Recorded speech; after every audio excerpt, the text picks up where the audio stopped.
Good morning, everyone. Today we will start next chapter from history, Nazism and the rise of Hitler. Okay इस chapter में हम read करेंगे Hitler के बारे में और हिटलर के थ्रू जो पार्टी फॉर्म्ड की गई थी नाजिज्म उसके बारे में। ठीक है।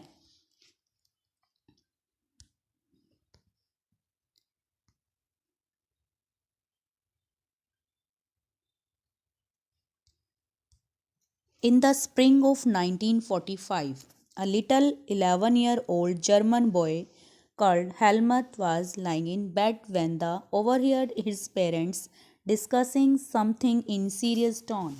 1945 में स्प्रिंग सीजन की ये बात है। एक 11 ईयर का जर्मन बॉय था, ठीक है, जिसका नेम हेलमट था और ये अपने बेड पर लेटा हुआ था।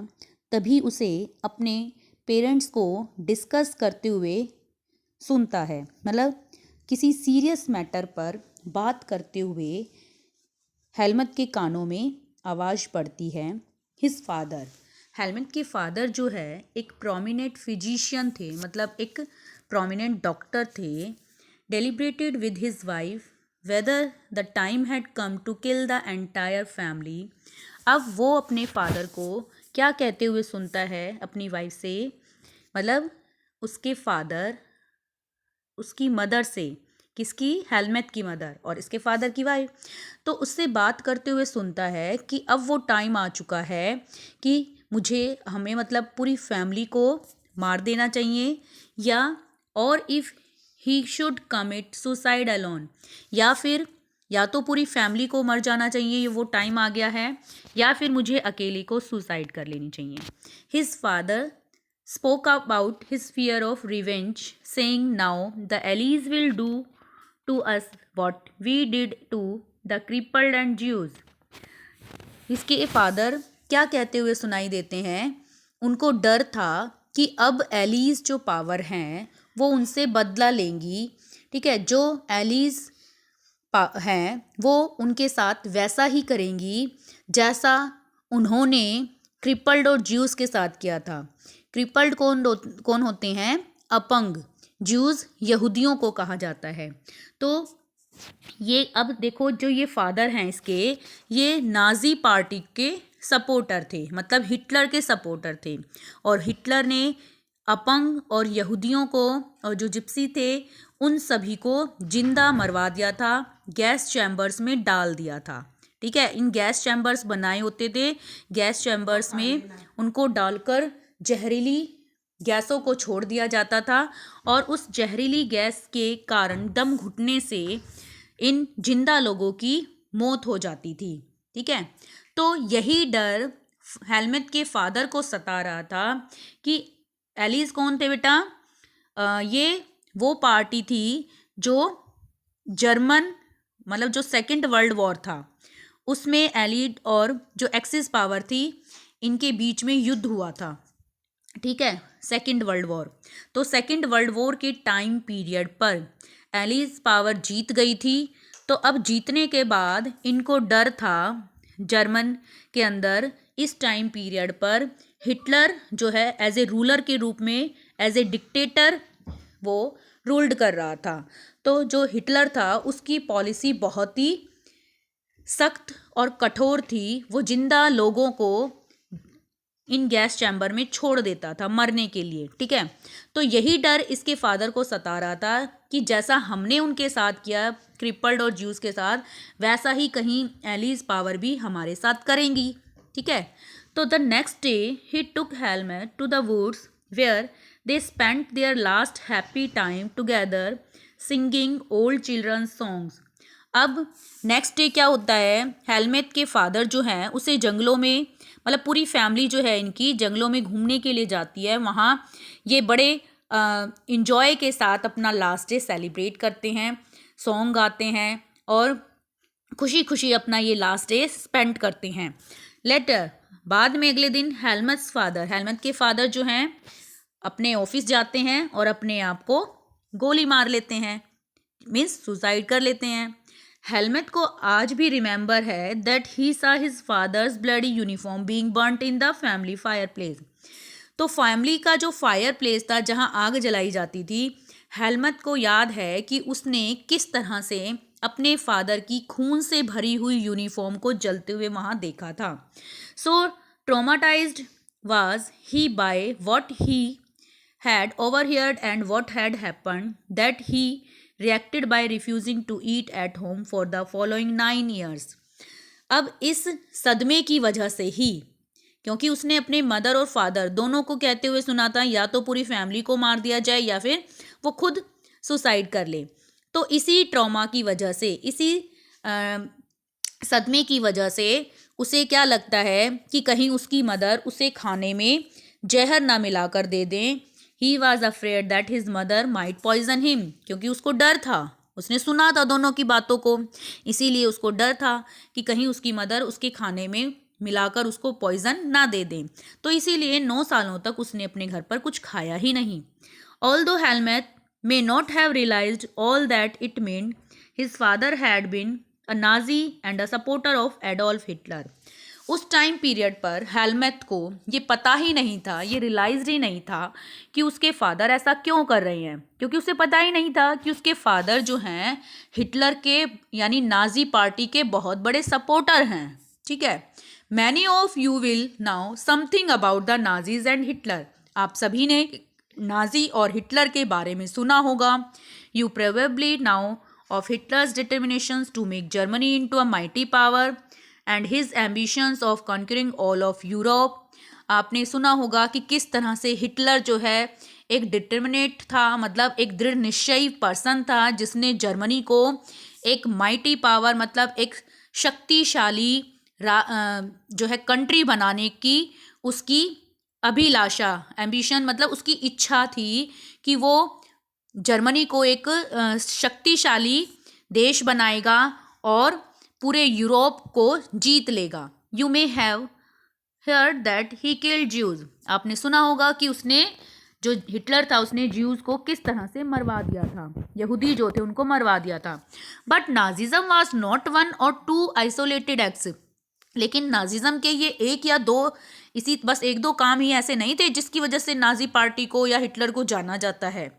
इट वाज अ सिस्टम, बल्कि एक ये सिस्टम, एक वो स्ट्रक्चर है आइडियाज़ का, ठीक है, about the world and politics, जो कि पूरे वर्ल्ड में इसकी नाजी पार्टी की, नाजिज्म की मतलब जो पॉलिटिक्स राजनीतिक स्ट्रक्चर था पूरे और इसके जो कार्य थे पूरे वर्ल्ड में फेमस हुए हैं। Let's try and understand what Nazism was all about. इस चैप्टर में हम ये समझने की कोशिश करेंगे कि नाजिज्म एक्चुअल में था क्या, इसके नाजिज्म पार्टी के बारे में पूरा डिटेल में हम यहाँ रीड करेंगे। नाजिज्म एक ऐसी आइडियोलॉजी थी जो क्रिपल्ड और ज्यूज जैसे लोगों को जिंदा नहीं चाहती थी, क्योंकि वो राष्ट्र के लिए उनको एक वीक पॉइंट या एक खतरा मानती थी। ठीक है, let's see why Helmet's father killed himself and what the basis of his fear was. आगे हम ये भी देखते हैं कि फादर जो थे हेलमेट के वो अपने आप को गोली क्यों मार लेते हैं और क्या डर था उनका। मतलब इस आगे की स्टोरी को पढ़ने के बाद ही तो पता लगेगा। ठीक है, तो क्या डर था भाई, क्योंकि सबसे बड़ा डर इसका क्या था, क्योंकि हेलमेट का फादर जो है नाजी पार्टी का सपोर्टर था और नाजी पार्टी ने बहुत से गलत कार्य किए थे। तो सेकेंड वर्ल्ड वॉर के बाद अब डर था कि जर्मनी के अंदर जो हिटलर और हिटलर के प्रोपेगेंडा मिनिस्टर थे उन्होंने भी सुसाइड कर ली थी। तो अब हिटलर मतलब हेलमेट के फादर को लगा कि जब इन्होंने ही जो हेड है पार्टी के उन्होंने ही अगर सुसाइड कर लिया है तो अब हमें कौन बचाएगा, तो फिर हमें सुसाइड करनी ही पड़ेगी। ठीक है, तो इन मई 1945 में जर्मनी जो है एलिस पावर के सामने सरेंडर कर देता है, क्योंकि सेकेंड वर्ल्ड वॉर कब से कब तक हुआ था बच्चे, 1939 से 1945 तक जो है सेकेंड वर्ल्ड वॉर चला था। ठीक है, तो सेकेंड वर्ल्ड वॉर के अंदर एलिस पावर जीत गई थी और जर्मनी हार गया था।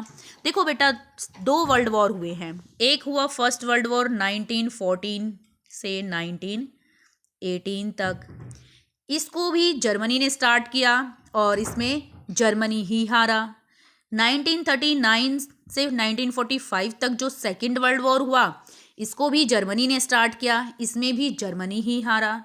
ठीक है, तो जो एलिस पावर थी वो जीत गई थी और इसी वजह से जर्मनी ने एलिस पावर के सामने सरेंडर कर दिया। एलिस पावर में कौन कौन सी थी? फ्रांस था, ठीक है, और ये जो यूएसए था, ये बाद में एंट्री करता है। ठीक है, तो फ्रांस, रशिया, ये सभी, फ्रांस, इंग्लैंड, ये सभी इस एलिस पावर के अंदर थे। यूएसए बाद में एंट्री करता है।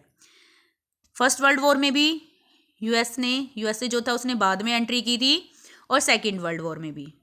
ठीक है, anticipating what was coming, Hitler, his propaganda minister Goebbels and his entire family committed suicide collectively in his Berlin bunker in April।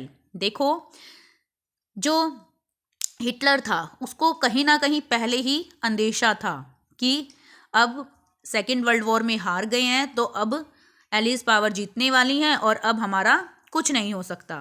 तो पहले ही वो हिटलर और उसका एक मिनिस्टर था गोबेल्स, ये दोनों ही अपनी पूरी फैमिली के साथ बर्लिन प्लेस का नेम है, बर्लिन प्लेस में जो बंकर थे उनमें सुसाइड कर लेते हैं पूरी फैमिली अप्रैल मंथ में।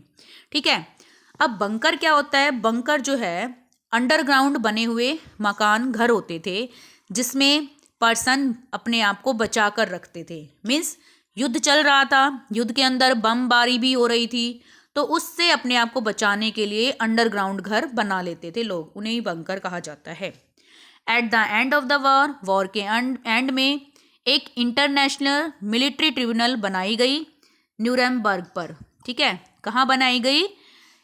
इंटरनेशनल मिलिट्री ट्रिब्यूनल क्या है बेटा? ये एक कोर्ट है, जिस तरह से पनिश करने के लिए सुप्रीम कोर्ट है ना हमारे यहाँ अब।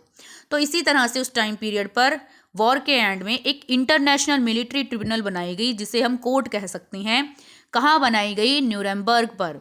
और किस लिए? नाजी पार्टी के जो भी क्रिमिनल्स हैं, ठीक है, उन्हें सजा देने के लिए, उनको पनिश करने के लिए। किस लिए? क्योंकि जो नाजी पार्टी के पर्सन थे, फॉलोवर थे, उन्होंने क्राइम किया था किसके अगेंस्ट? पीस के, शांति व्यवस्था को उन्होंने तोड़ा था और वॉर के लिए भी इन्होंने ही स्टेप उठाया था। एंड ह्यूमैनिटी, मानवता के अगेंस्ट भी इन्होंने क्राइम किया। क्यों? क्योंकि इन्होंने अपंग बच्चे और जो यहूदी थे, ज्यूज थे, उनको जिंदा ही इन गैस चैम्बरों में छोड़कर, मार डाला था। ठीक है, Germany's conduct during the war specially those action Swiss, मतलब वॉर के टाइम पीरियड पर जर्मनी के अंदर जो किया गया, स्पेशली वो एक्शन, वो कार्य, came to be called crimes against humanity, मतलब स्पेशली कौन से कार्य जो मानवता के विरुद्ध किए गए। ठीक है, raise serious moral and ethical questions, जो कि मॉरल मतलब जो नैतिक वैल्यूज होती हैं उनके ऊपर एक क्वेश्चन था। And invited world wide conventions, मतलब पूरे वर्ल्ड में इनके द्वारा किए गए मानवता के विरुद्ध जो कार्य थे उनकी निंदा या आलोचना की गई। इनके किसके द्वारा किए गए कार्य? नाजी पार्टी के द्वारा किए गए कार्य। ठीक है, अब देखो हमने एलिस के बारे में पढ़ा था बेटा, पढ़ा था ना। एलिस क्या है? Allied powers were initially led by the UK and France. Starting में ये एलिड पावर किसके द्वारा लीड की गई थी? यूके और फ्रांस के द्वारा। In 1941 they were joined by USSR and USA. बाद में यूएसए और यूएसएसआर भी इसको ज्वाइन कर लेते हैं। दे फोर्ट अगेंस्ट द, अब ये सेकेंड वर्ल्ड वॉर के अंदर 2 पार्टी इन्वॉल्व थी, एलिस पावर और एक्सिस पावर। एलिस पावर में तो यूके, फ्रांस, बाद में यूएसएसआर और यूएसए ने भी ज्वाइन कर लिया, और एक्सिस पावर में जर्मनी, इटली और जापान थे। ठीक है, इसीलिए तो आपने सुना होगा ना, जापान के हिरोशिमा और नागासाकी जो प्लेस थे वहाँ पर बॉम्ब डाला गया था, है ना। तो वो इसी वर्ल्ड वॉर के दौरान ही डाला गया था, ठीक है। तो इस world war, second world war के दौरान एलीज पावर की जीत होती है।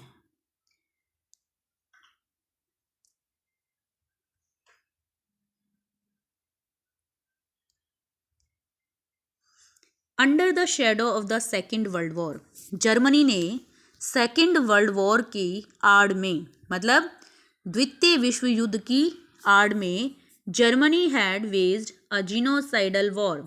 जर्मनी ने जीनोसाइडल वॉर किया। जीनोसाइडल क्या होता है? जो ज़्यादा से ज़्यादा लार्ज स्केल पर, मतलब जिंदा लोगों को मरवा डालना, ठीक है।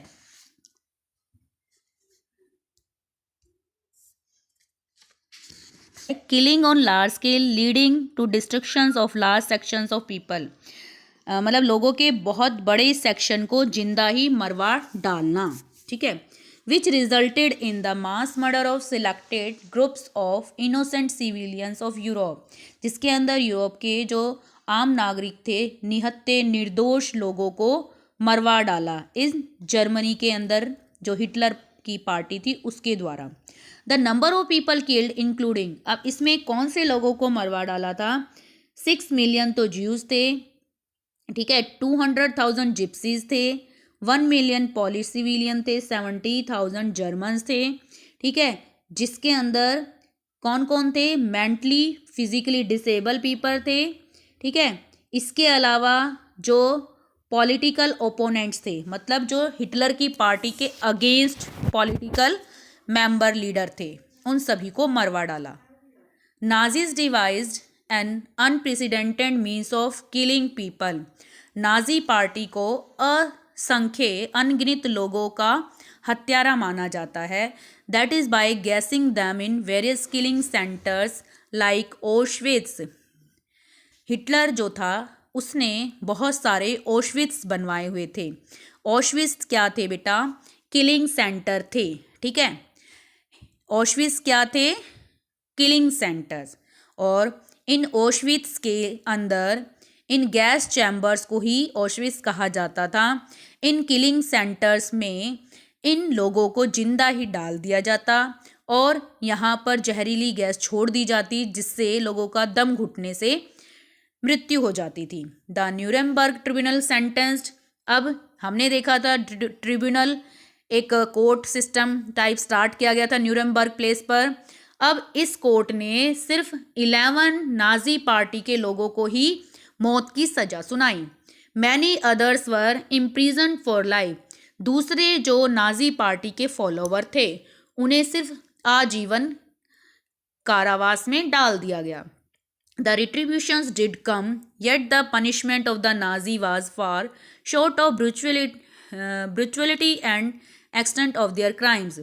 अब नाजी पार्टी के जो बुरे काम थे, जो उन्होंने लोगों को प्रताड़ित किया, लोगों को जिंदा जला डाला, उनके जो घिनौने अपराध थे, उन घिनौने अपराधों की अपेक्षा ये जो क्राइम की जो पनिशमेंट दी गई बहुत कम थी। The Allies did not want to be as harsh on defeated Germany as they had been after the First World war.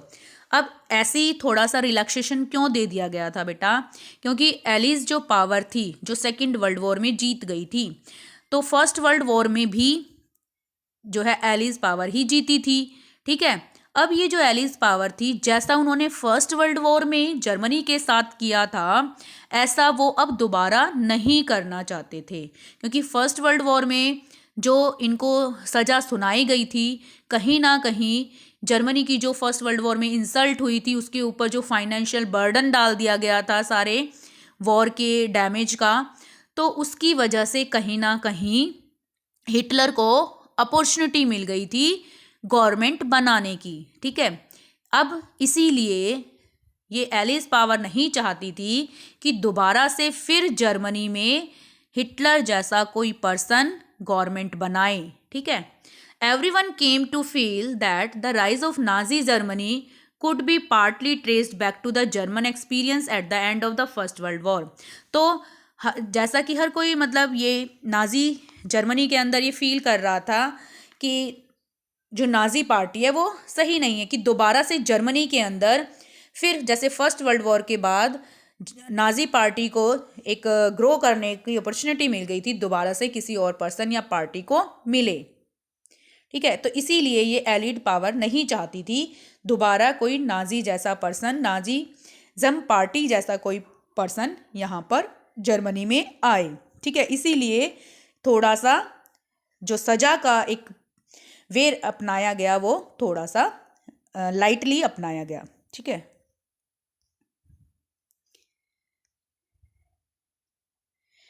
Birth of the Weimar Republic हम कल की वीडियो में डिस्कस करेंगे।